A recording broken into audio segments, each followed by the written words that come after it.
오늘 말씀의 제목은 신앙이 비웃음을 당할 때라는 제목으로 하나님의 말씀을 나누겠습니다. 신앙이 비웃음을 당할 때입니다. 오늘의 본문은 열왕기 하하외에 이사야 36장에 동일하게 거의 비슷하게 나와 있는 그러한 내용들입니다. 히스기야 왕에 대한 평가는 어제 우리가 함께 살펴보았는데요. 모세의 율법을 따라서 바르게 살았던 참 이상적인 왕이었습니다. 그는 하나님 앞에서 정직히 행했고 또 우상을 없애며 예루살렘 성전을 중심으로 온 백성들이 함께 예배하는 그런 예배 공동체를 위해서 힘썼던 그런 왕이었습니다. 그런데 그의 통치 14년인 주전 701년에 아수르 왕 사네립이 유다를 침공했습니다. 이때 대략적인 배경을 보면 아수르는 당시에 굉장히 막강한 힘을 지니고 있었습니다. 그래서 701년 이전인 주전 722년에 아수르의 살마네셀이 통치할 때 이미 북이스라엘이 그때 멸망했죠. 북이스라엘은 멸망하고 이후에 이렇게 사네립이 정권을 잡고서는 그 유다 주변에 있는 블레셋, 암몬, 모압, 에돔 그런 나라들에게 조공을 이미 다 걷고 있었습니다. 그리고 이제는 남유다를 침공해서 본문 13절을 보시면 유다의 견고한 성읍들을 점령했다라고 하고 있습니다. 히스기야는 굉장히 두려웠겠죠. 아수르가 이렇게 주변국들을 이렇게 정복하고 이제 유다 여러 도성까지 함락한 아주 막강한 군사력을 지닌 아수르를 보고서 좀 겁이 났습니다. 그래서 신하들을 라기스로 보냈습니다. 그리고 아수르 왕에게 우리도 조공을 바치겠다 그렇게 말합니다. 그 조공의 내용이 14절을 보면 나와 있는데요. 은 300달란트, 금 30달란트 이것은 굉장히 어마어마한 양의 조공입니다. 이것을 마련하기 위해서 여호와의 성전과 왕궁 곳간에 있는 은을 다 걷었고요. 또 여호와의 성전 문에 있는 금을 긁었고 또 왕궁에 있는 왕궁 기둥에 있는 금 입힌 것도 다 긁어서 그것을 이제 아수르 왕에 주었습니다. 한마디로 금은보화를 탈탈탈 털어서 아수르 왕에게 조공으로 바친 것입니다. 그런데 아수르 왕은 여기에 만족하지 않았습니다. 조공을 거둬들이면 거기에 만족을 해야 할 텐데 신하들을 보내서요. 유다 백성들을 비웃고 조롱하면서 너희들이 우리에게 항복해라. 아수르 왕에게 고개를 숙여라. 그렇게 권유하고 있습니다. 오늘 요절은 19절 중반절 보시면요. 아수르 왕이 이스라엘 백성들에게 이렇게 말합니다. 네가 의뢰하는 이 의뢰가 무엇이냐? 이 말씀의 평행 본문인 이사야 36장 4절을 보면요. 거기에는 이렇게 번역이 되어 있습니다. 내가 믿는 바 그 믿는 것이 무엇이냐? 이것은 몰라서가 아니겠죠. 유다 백성들이 뭘 믿는지 뭘 의뢰하는지 몰라서가 아니라 너희들이 믿는 것 믿을 만한 거 아니야 라고 강조하면서 말을 하고 있는 것입니다. 아주 조롱하고 있는 조롱의 투입니다. 아수르 왕의 그 신하 랍사게는요 21절에서도 유다 백성들에게 저 힘없는 저 상 갈대 같은 그런 애굽 의지하지 말라. 또 별 능력 없는 여호와도 의지하지 말라. 그렇게 계속 이야기를 하면서 오직 아수르 왕을 의지하고 항복하라. 지금 그렇게 권하고 있습니다. 그러면서 자기들이 이렇게 유다를 침공하는 건 이건 하나님의 뜻이다. 우리 하나님의 뜻 받들어서 지금 침공했다. 굉장히 말도 안 되게 자기들의 뜻을 하나님의 뜻인 양 그렇게 마음대로 하나님의 뜻을 말하는 교만한 말들을 쏟아내었습니다. 이런 본문 읽고 있으면 굉장히 막 짜증나죠. 답답하죠. 그런데 본문에서만이 아니라 우리가 삶을 살아가다 보면 신앙생활 하다 보면 또 예수님을 좀 잘 믿어보려고 하면 랍사게와 같은 그런 신하가 얘기했던 그런 비웃음을 당할 때가 있습니다. 사탄은요 믿는 자들을 흔들기 위해서 주변의 다른 사람들을 통해서 비웃음을 받게도 하고요. 또는 우리의 생각에 직접적으로 공격합니다. 부정적인 생각, 조롱의 생각들을 자꾸 넣어서 우리의 신앙을 흔들 때가 있습니다. 그러면 사단이 우리에게 무엇으로 비웃는지 그리고 그것을 이기기 위해서는 우리가 어떻게 해야 되는지 우리가 함께 세 가지로 알아보겠습니다. 첫째로, 사탄은 우리에게 루저라고, 너 실패자라고 그렇게 비웃습니다. 사탄은 우리에게 루저라고 비웃습니다. 우리에게 그렇게 말하죠. 너 뭘 해봐야 별 볼 일 없어. 너는 실패했어. 너 별 볼 일 없는 사람이야. 이렇게 우리를 조롱합니다. 그리고 우리의 생각 속에 여러 가지 부정적인 생각들로 공격합니다. 지나간 우리의 삶에서 실패했던 일, 그것을 아주 크게 확대해서 내 삶의 전부인 양 그렇게 바라보게 합니다. 골똘하게 거기에 집중하게 하죠. 가정에서 겪은 상처들, 인간관계 속에서 당했던 어려움들, 또 이루지 못한 꿈으로 인한 아쉬움들, 그것이 아주 크게 보도록, 그래서 자꾸 내 마음속에 실패감을 조성합니다. 너는 실패자야. 네 인생은 별 볼 일 없어. 그렇게 해서 자꾸 믿음의 길에서, 믿음의 길은 무엇인가요? 감사의 길입니다. 하나님을 찬양하는 길입니다. 그런데 거기서 자꾸 우리로 하여금 멀어지게 하는 그러한 생각을 품게 합니다. 또 스스로에게 이런 생각도 품게 합니다. 너 나이 많은데 네가 뭘 할 수 있겠어?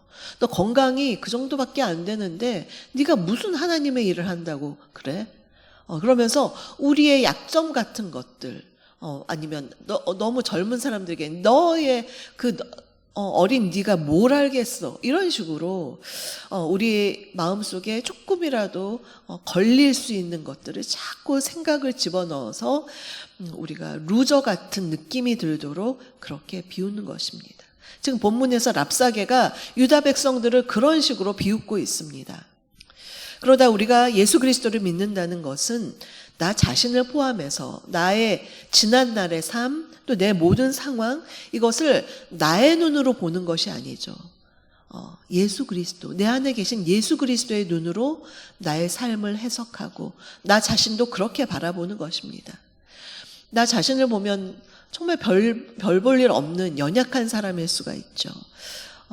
건강도 안 좋을 수도 있고, 또 여러 가지 기억력도 떨어질 수도 있고, 정말 여러 가지, 나 자신을 보면 내가 요즘 왜 이러지? 이렇게 위축될 수밖에 없지만 그 눈으로 나를 보는 것이 아니라 예수님의 눈으로 나 자신을 바라보는 것입니다. 이렇게 별 볼 일 없는 나를 예수 그리스도께서 나 때문에 십자가를 지시고 죽으셨고 나의 죄를 사하시고 나에게 그렇게 말씀하십니다. 너는 보배야.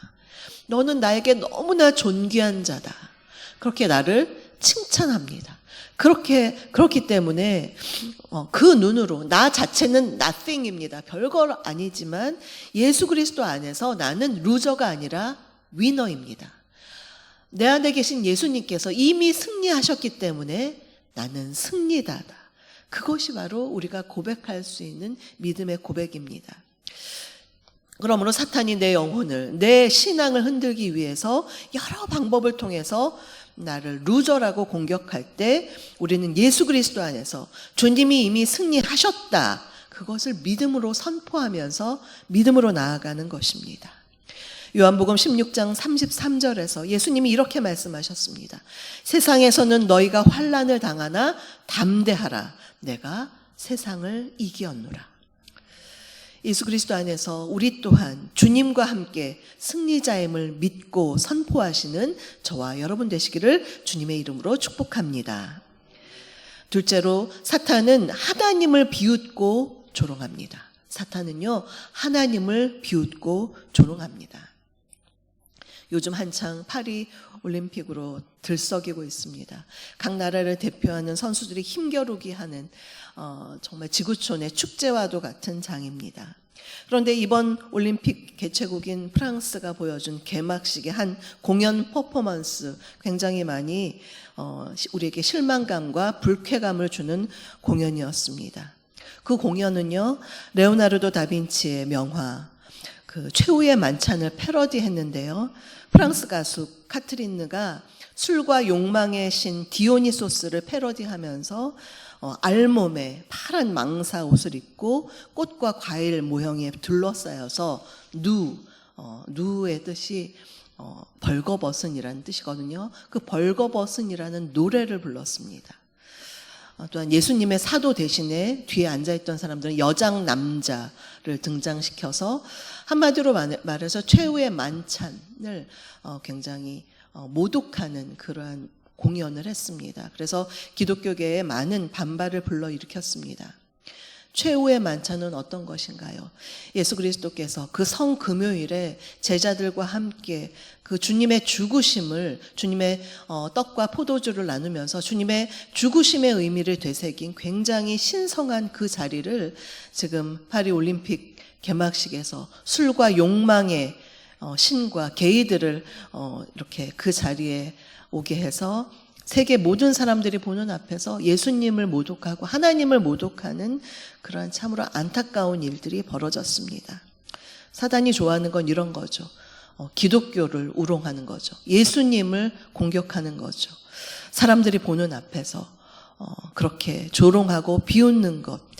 또 예수님이 십자가를 지러 가실 때뿐만 아니라 십자가상 위에서도 주님이 계속해서 조롱을 당했습니다. 지금 본문에 있는 아수르 왕과 랍사게도 지금 계속해서 하나님의 존재, 하나님이 너희들이 그렇게 그 예배하는 하나님 능력 있냐? 없다. 너희의 의뢰하는 이 의뢰가 진정한 의뢰냐? 아니다. 그러니 지금 사내립에 무릎을 꿇어라라는 말을 계속 하고 있는 것입니다. 그래서 하나님을 우롱하는 이 사탄의 전략, 우리가 깨어서 생각을 해봐야 될 것 같고요. 셋째로, 사탄은 우리에게 악의 질서로 들어오라고 합니다. 사탄은 우리에게 악의 질서로 들어오라고 합니다. 본문에서 랍사게는 유다에게 아수르 왕에게 굴복하라고 종용하면서 오늘 본문 이후의 말씀인데 28절을 보면요, 랍사게는 유다 백성들이 들을 수 있는 유다 말로, 아수르 사람인데 유창한 유다 말로 히스기야 왕, 너희 왕인 히스기야 왕 믿지 말라, 그렇게 말을 합니다. 그리고 아수르 왕의 말을 들으라고 그렇게 유다 백성들의 말하는 것을 볼 수가 있습니다. 계속해서 이간질을 하는 거죠. 히스기야와 그 유다 백성들 사이를 이간질하고 두려움을 조장하고 악의 질서로 들어오라고 종용하는 것입니다. 사탄은 우리에게도 그렇게 속삭이죠. 그냥 이번만 죄를 지어. 아무도 안 보는데 뭐 어떠니? 계속해서 사탄은요, 자기의 질서로 들어오라고 사람들을 유혹하고 그렇게 말을 하고 있는 것입니다. 이와 같이 사탄이 우리를 비웃고 또 하나님과 그분을 믿는 것을 비웃고 오히려 악에 동참하도록 악의 질서로 들어오라고 유혹할 때, 그러면 우리는 어떻게 해야 할까요? 우리가 바라보아야 할 대상은 바로 예수 그리스도, 그분 한 분이십니다. 그분이야말로 온갖 조롱과 비난을 당하셨으나 결국 이 모든 것을 이기시고 주님께서 승리하셨습니다. 그러니 우리가 그리스도를 바라보고 그분 안에 온전히 거할 때 우리 또한 주님과 함께 승리할 수 있는 것입니다. 서울장신대 역사신학 교수이신 송인설 교수님이 영성의 12계단이라는 책을 쓰셨는데요. 거기에서 성금요일이라는 제목의 글이 있습니다. 그 글 좀 길어서 제가 일부만 한번 읽어드리겠습니다. 주께서 침뱉음을 당하심으로 나는 얼굴을 씻음받게 되었습니다. 주께서 모욕을 당하심으로 나는 명예를 얻게 되었습니다. 주께서 수치를 당하심으로 나는 자랑스럽게 되었습니다. 주께서 조롱을 당하심으로 나는 찬사를 받게 되었습니다. 주께서 신문을 당하심으로 나는 변호를 받게 되었습니다. 주께서 채찍에 맞으심으로 나는 나음을 받게 되었습니다. 주께서 십자가를 지고 가심으로 나는 죄짐을 벗고 가게 되었습니다. 사랑하는 성도 여러분, 세상이 여러분을 비웃을 때, 조롱할 때 우리는 그때 신앙이 흔들리는 것이 아니라 오직 예수 그리스도, 우리를 대신해서 모든 조롱과 수치와 모욕을 당하신 예수 그리스도를 바라보면서 그 모든 것들을 믿음으로 이겨나가야 하겠습니다. 예수 안에서 그 비웃음과 조롱은 오히려 우리에게 영광과 존귀의 옷을 입혀줄 것입니다. 그러한 굳건한 믿음을 가지고 오늘도 사탄의 모든 공격에 맞서서 믿음으로 승리하시는 저와 여러분 되시기를 주님의 이름으로 축복합니다. 오늘의 말씀을 생각하시면서 찬송가 298장을 부르시겠습니다.